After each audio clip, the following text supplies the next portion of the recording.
Pues con el retiro, John Marulanda, yo lo invito a que veamos a continuación una serie de respuestas que me entregó Pablo Beltrán, el jefe negociador del ELN. El pasado 11 de septiembre tuvimos la oportunidad de viajar a la ciudad de Quito, al lugar donde se han llevado a cabo estas conversaciones, y en ese lugar precisamente le pedimos a Pablo Beltrán, en ese momento, que nos explicara cómo concibe, cómo entiende el ELN ese cese al fuego bilateral. Esto fue lo que nos dijo. Hasta este momento, ¿qué está acordado con el gobierno? Me gustaría que usted le explicara a nuestros televidentes exactamente ese cese al fuego bilateral. ¿A qué se comprometió el ELN? ¿Qué obligaciones tienen? Sí, ¿en qué consiste? Exactamente. Bueno, el cese tiene dos grandes componentes. Un componente que se llama cese de operaciones ofensivas, que es entre las dos partes, y otro componente que es humanitario, que es el principal. ¿En qué consiste? Cada parte nos comprometemos a suspender todo tipo de modalidades que tengan sobre todo un impacto sobre la población no combatiente. Entonces, este componente humanitario, vuelvo y le repito, es el primordial, es el principal, y el objetivo es mermar la intensidad del conflicto, crear un clima de paz, generar confianza entre las partes, generar confianza de la sociedad hacia la mesa de Quito y desarrollar las conversaciones en un ambiente mucho más tranquilo. Señor Pablo Beltrán, hablemos con palabras exactas. En el caso, por ejemplo, para evitar combates con el ejército, ¿habrán zonas vedadas para la fuerza pública? Esto es como los compromisos de los médicos. ¿En qué sentido? Un médico se compromete a ponerle buena voluntad y buena fe al paciente. Aquí es lo mismo. Hay buena voluntad y buena fe para cesar operaciones ofensivas. Entonces quiere decir que ninguna parte va a hacer operaciones contra el otro. Eso es lo principal. Eso es lo que manda. No hay zonas vedadas. O sea, quiere decir que en el caso nuestro, pues vamos a mantener en las zonas tradicionales. Nuestra guerrilla nunca mantiene, por ejemplo, los poblados. Entonces quiere decir que si no ha estado antes, no va a estar ahora. Y viceversa. Y viceversa. O sea, es decir, que el ejército tampoco entrará en esas zonas donde ustedes han estado históricamente. Ahora, ahí hay un problema fuerte que es este. En Colombia, como usted bien sabe, hay zonas muy complicadas, que hay más que guerrilla del ELN y más que fuerzas del gobierno. Entonces, lo que se tiene en esos casos son protocolos de comunicación previa, de comunicación permanente, y eso es lo que va a manejar Naciones Unidas, para evitar los incidentes precisamente. La organización criminal con la que el gobierno colombiano pactó un cese al fuego bilateral por 102 días ha sido considerada tradicionalmente como la segunda guerrilla más grande de Colombia después de las FARC. De acuerdo con la Fundación Paz y Reconciliación, el ELN hace presencia en 109 municipios del país, en 99 de forma activa y en 10 a través de reductos con los que, según fuentes militares, han tratado de ocupar zonas que han dejado otras organizaciones al margen de la ley. Su capacidad se desprende del accionar de 5 frentes: el oriental, el nororiental, el Darío Ramírez, el suroccidental y el occidental. Se trata de una organización que contaría con al menos 2.000 hombres en armas en sus filas, pero la cifra podría ser mayor si se cuenta a los milicianos y hombres que integran las redes de apoyo logístico. De acuerdo con datos del Centro de Recursos para el Análisis del Conflicto CERAC, el ELN hace presencia en los departamentos de Chocó, norte de Santander, Nariño, Antioquia, Casanare, Arauca y Cauca. Sin embargo, según fuentes militares, también cuenta con células armadas en las ciudades más importantes de Colombia, como Bogotá y Medellín. ¿El ELN va a continuar secuestrando?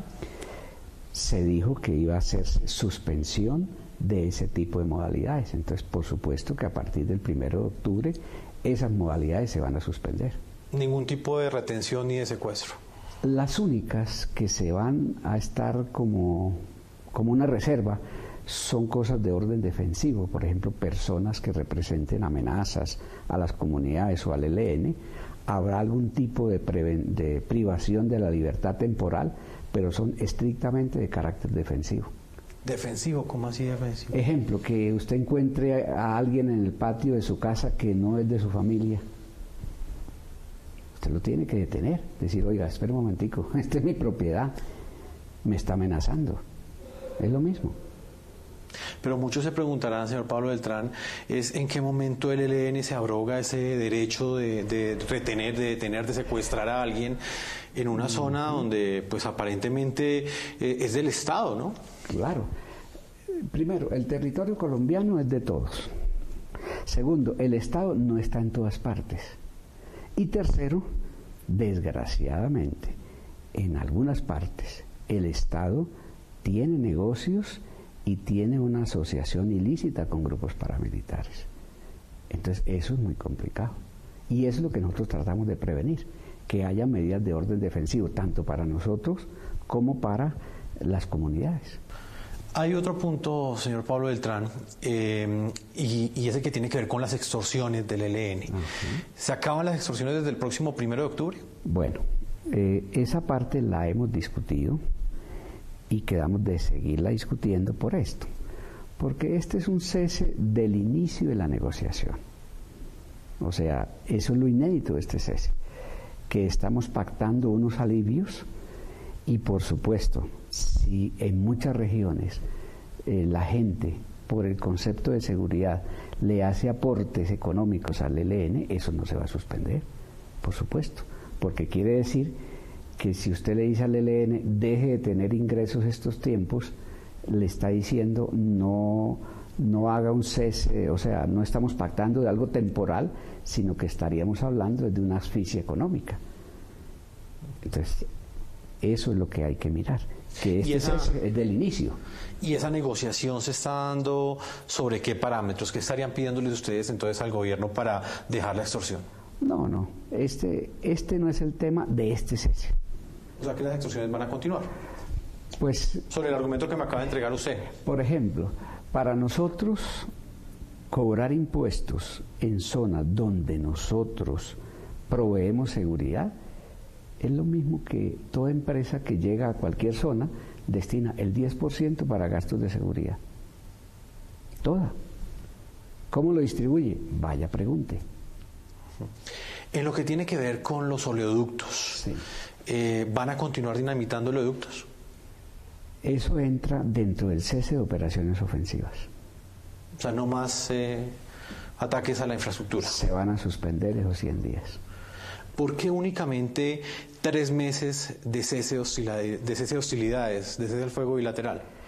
Como es la primera vez, es una prueba a ver si funciona.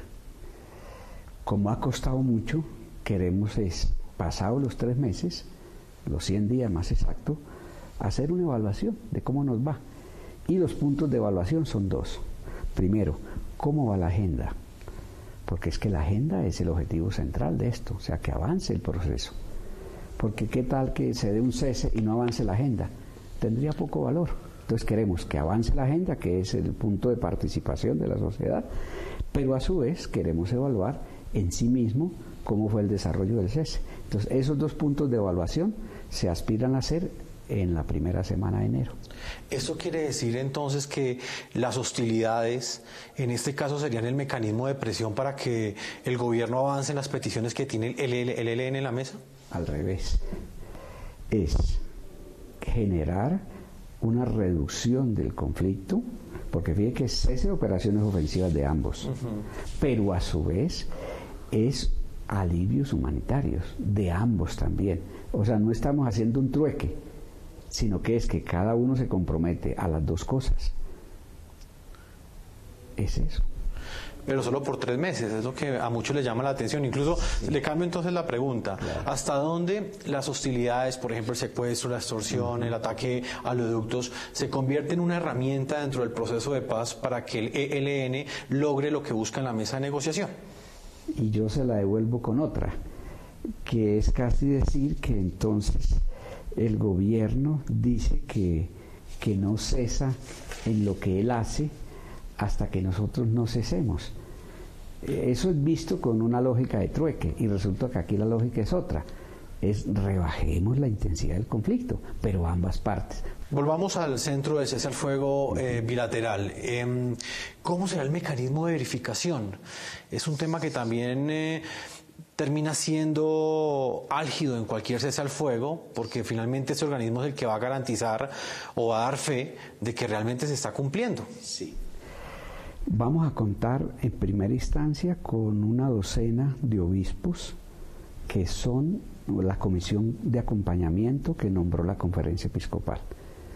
Ellos y todos sus párrocos y toda esa gente que está organizada por la Iglesia en sus parroquias van a estar atentos a un mecanismo de monitoreo y reporte.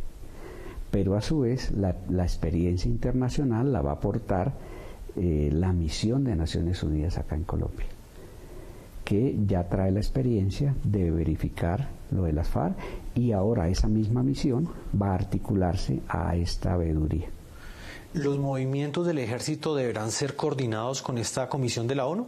No, no necesariamente, porque quiere decir que cuando haya problemas de riesgo o amenaza, es que se acude a la veeduría, no antes. O sea, no todo lo que hace cada uno tiene que reportarse a la veeduría. Son solo aquellos posibles casos de incidentes que puedan ocurrir y se hacen con el propósito de prevenirlos, de evitarlos. Muchos colombianos quizás quieren que este proceso salga adelante y finalmente haya paz en Colombia, que independientemente de las visiones que haya frente a esa paz, todo el país quiere vivir en reconciliación. Por favor. Acá chocan son dos modelos o diferentes caminos para llegar hacia esa paz. ¿Usted qué le responde a los colombianos que de pronto se preguntan cómo el ELN está en un proceso de paz, ¿sí? Pero hasta hace 2 semanas, por ejemplo, anunció el asesinato en cautiverio de un ciudadano ruso? O cómo, por ejemplo, se volaron oleoductos. Sí. ¿Eso no afecta de alguna manera la confianza en el proceso? Imagine que las mayores dudas de la gente, no solamente el ELN, sino mucha gente que nos da sus dolores, dicen, ¿cómo vamos a creer que este régimen quiere la paz? ¿No mataron a un abogado de derechos humanos en el Poblado hace 2 días? Y así, o sea que lo que se trata con este cese bilateral es abrir una pausa en eso, es abrir 100 días de un primer paso a ver si somos capaces. Se trata de eso, para eso es el cese bilateral. Coronel en retiro John Marulanda, consultor internacional de defensa y seguridad. Y escuchábamos estas declaraciones que nos entregó Pablo Beltrán hace ya 2 semanas, momentos antes de que se acordara ese protocolo, pero ese día ya se sabía que el gobierno y el ELN se habían comprometido a iniciar un cese al fuego bilateral desde el próximo 1 de octubre. Hay un punto que quizás preocupa a muchos ciudadanos y es el que tiene que ver con la verificación. Hoy el presidente Juan Manuel Santos, en el momento en el que da la orden de suspender las acciones militares contra el ELN, explica cómo será ese mecanismo de verificación. Asegura que estará conformado por la Organización de Naciones Unidas, por un componente también de la Iglesia Católica, estará presente el ELN y el Gobierno Nacional. ¿Usted cree que este mecanismo funcionará para garantizar que ese cese al fuego bilateral se cumpla en medio de esas condiciones que nos explicó y nos describió Pablo Beltrán? Pues mire, va a ser muy difícil que ese cese al fuego se verifique correctamente, a mi modo de ver, por 2 motivos. Primero, subyace en todo este proceso de negociación el narcotráfico. Y el narcotráfico alimenta a estos grupos, el narcotráfico sirve de supervivencia a gran cantidad de comunidades incentivadas por estos grupos a seguir cultivando y trasegando con el narcotráfico. Y en segundo lugar, pues las palabras de este señor Pablo Beltrán del ELN, pues yo entiendo que en una negociación tan complicada uno tiene que soportar esa dosis de cinismo del cual él hace gala.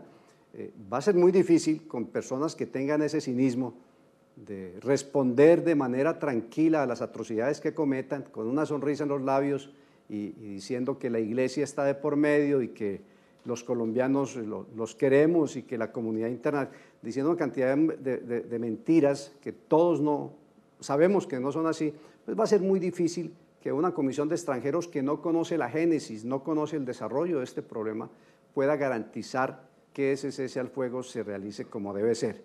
Me preocupa mucho, eso sí, que la fuerza pública, es decir, el poder coercitivo legítimo y legal del Estado, que está hecho para garantizarnos a los colombianos la seguridad, no pueda actuar de manera correcta frente a este problema y se esté paralizada por lo que el ELN diga, porque el ELN puede empezar, como lo está haciendo las FARC, a sindicar presencia de supuestos paramilitares y hacer que la fuerza pública desvíe sus esfuerzos, se disperse su capacidad, se distraiga buscando cosas que no existen, mientras ellos siguen adelantando su adoctrinamiento y su control de comunidades. Pues, coronel en retiro John Marulanda, queremos agradecerle que nos haya acompañado con este análisis. Tenemos las dos caras de la moneda y ustedes escuchaban a Pablo Beltrán explicando desde la óptica de los negociadores del ELN la forma como será realizado este cese al fuego bilateral desde este domingo y por supuesto la óptica de John Marulanda, coronel en retiro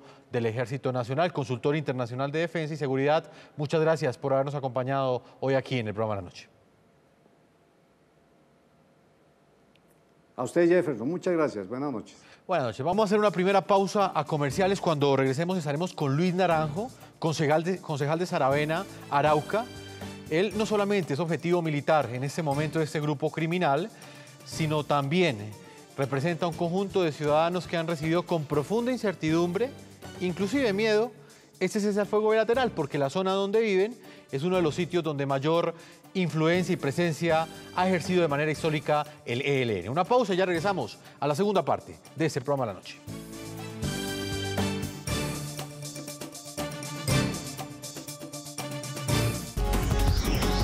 Ya regresamos con La Noche.